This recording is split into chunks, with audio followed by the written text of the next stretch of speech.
Hey everyone, Magpie Gaming here. I hope you're all doing well. So, taking a little break from Escape from Tarkov to look at what other gaming news is out there. Obviously, we've got a lot of news coming out of E3 in LA this week, and I have to be honest with you, so far there isn't been a great deal that's really piqued my interest gaming-wise this time. Usually, I could put at least 7 or 8 titles out there that I would really like to get hold of, but up to now I've only seen 2 that have really got my interest, and hardware-wise, not really a lot to be looking at, to be honest. I mean, I wasn't expecting loads of new consoles coming out. We already know that there's going to be a PlayStation 5. Now we've got a new Xbox coming out to rival that one, and I'm not really a console person anymore. I used to be. I've always took part in every generation of the PlayStation and every generation of the Xbox. Nintendo, not so much. I had a Nintendo Wii back in the day, but I haven't bothered with any of the other ones. But yeah, currently on my desk I've got the Xbox One S set up, and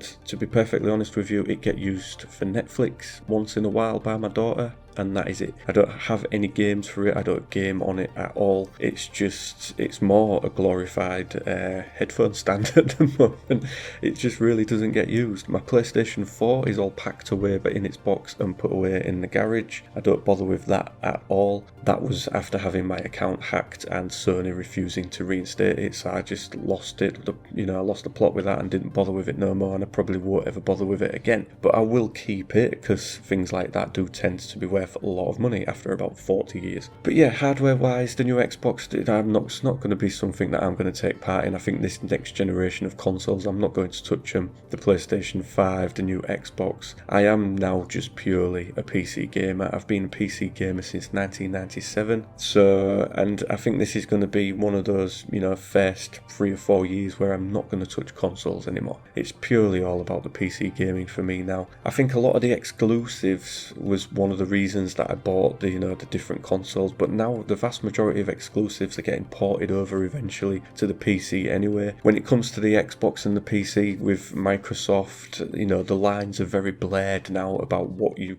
need a console for and what you can get on the PC. With a Xbox Game Pass, you could play quite a lot of the Xbox games on your PC. Now they've got a proper Game Pass for the PC, which I've signed up to. I'll give it a month and see what it's like, but at the moment there isn't a massive amount of titles that I'm really, that interested in, but we'll see how that one goes. But yeah, I'm probably not going to bother with those consoles. And then you've got the Google Stadia, or Stadia, I don't know how you pronounce it, I haven't heard anybody else say it yet, which is an interesting machine, but is it actually going to work streaming games?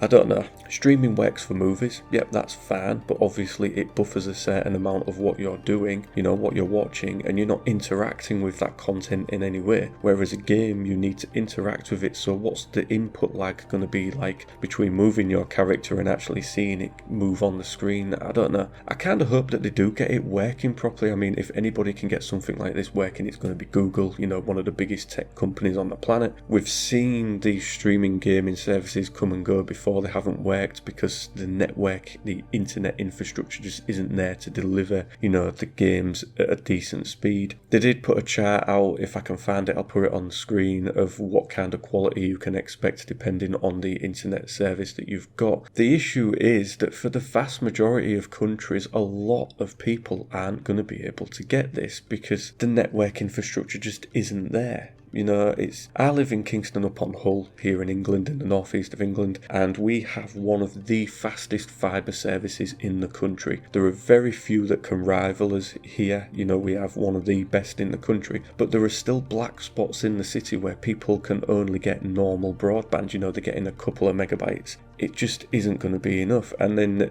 obviously Google's based in America. America is very, very patchy when it comes to the internet. A lot of people aren't going to be able to use this service. So it'd be interesting to see whether it actually works. I think it's going to be more a huge experiment for Google than anything else. Whether or not they stick with it, we'll see. But there's a good catalogue of games coming out for it. There seems to be quite a lot of support for it in that region. So yeah, it's looking like they're going to have a decent go at it anyway.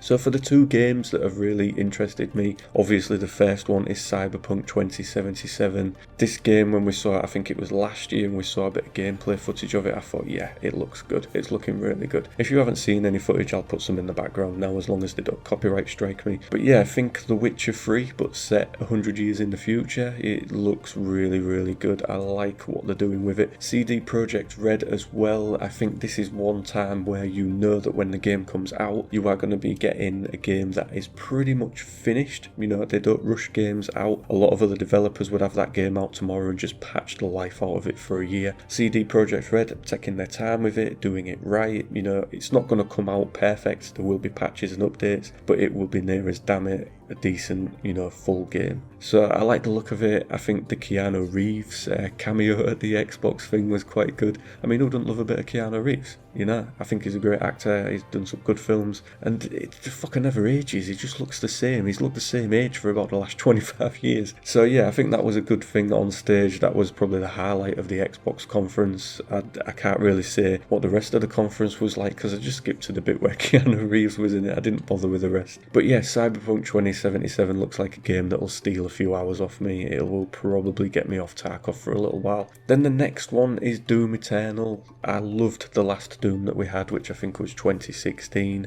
That just kind of came out of nowhere, but it took Doom back to its roots. You know, it was just good old-fashioned gory shooting fun, and you can't beat that. You know, you can take or leave the storyline, nobody really gives a shit about that, but the game itself was really good. The graphics was good, the sounds was really good on it. When the music came out, when you started fighting enemies, it was really well timed. There was replayability in the game as well, because there were things to find on the levels. You had to actually go have a good search through them to find things. You know, there was the collectible items, and I think we're just going to be getting more of the same in Doom Eternal, which I think launches later this year. But it just looks good. It just looks like good brainless fun, and sometimes you just need that out of a game. I think all too often there is a push to make games, you know, so immersive with such big story, and sometimes people just want to have a, you know, they just want to switch off for an hour, ignore the world and just have a bit of fun. So yeah, that's the kind of game that I would probably go to when I've done a fair few hours on Tarkov. Put a lot of thinking into Tarkov sometimes, so it's just good to go to a game where you don't have to think at all. And that is pretty much it so far with the E3 coverage of the things that I like. There might be some more, there might not be. I know that it goes on for a couple of days, so we'll see if there's any more announcements that pique my interest, but for now that is it. If you have anything that you've seen that you really like, put it in the comment section down below. Let me know what you've seen there that you're looking forward to. I have to give a notable mention to the new Microsoft Flight Simulator. The graphics on that look absolutely insane. Isn't a game that I would ever probably bother with, but having looked at the videos, it definitely does look really good. And that is probably it, folks. So as always, ladies and gentlemen, thank you very much for watching and listening. Don't forget to like, share and subscribe, and I will catch you in the next one. Take care.